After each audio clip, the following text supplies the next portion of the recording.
आज हम अपनी सत्संग श्रृंखला के दूसरे पुष्प को प्रभु श्री राम के चरणों में समर्पित करते हैं। आइए एक बार फिर गोस्वामी तुलसीदास जी की अमृत वाणी का पान करें और जीवन को सार्थक बनाएं।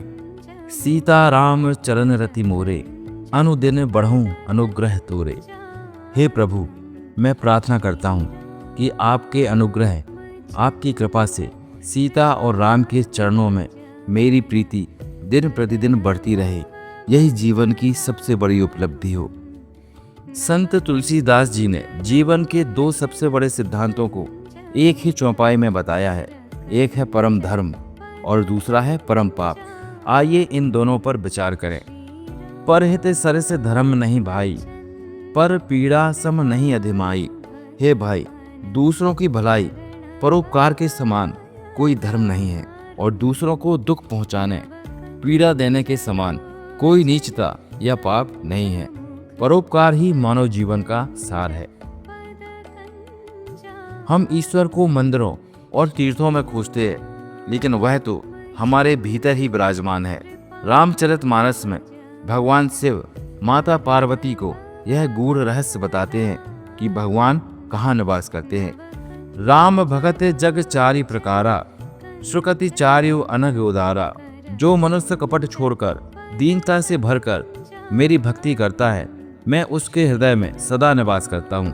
जिसके मन में अहंकार और छल नहीं है, वही मेरा प्रिय भक्त है।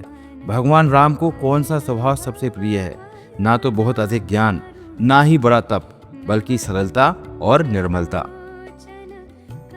मौसम दीन न दीन हित, तुम समान रघुवीर। अस विचारी रघुवंश मणि, हरहूं विषम भव भीर। रघुकुल के मणि श्री राम, मेरे समान कोई दीन दुखी नहीं है और आपके समान कोई दीनों का हितैषी दीन हित नहीं है। ऐसा विचार करके हे प्रभु, मेरे इस भयानक संसार रूपी दुख को दूर कीजिए। भगवान के प्रति अटूट प्रेम ही भक्ति की अंतिम कसौटी है। ज्ञान मान जहाँ एकव नाही, देख ब्रह्म समान सब माही। तुलसी जही कर असिमति होई, सोई भक्त मोहि प्रिय अति सोई।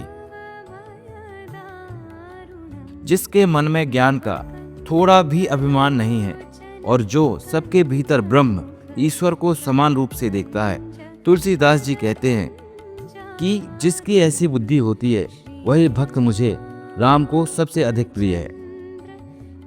आइए अब आज के सत्संग को विराम दें। हमने जो कुछ सुना उसे अपने जीवन में धारण करने का संकल्प लें। जय श्री राम, जय जय श्री राम।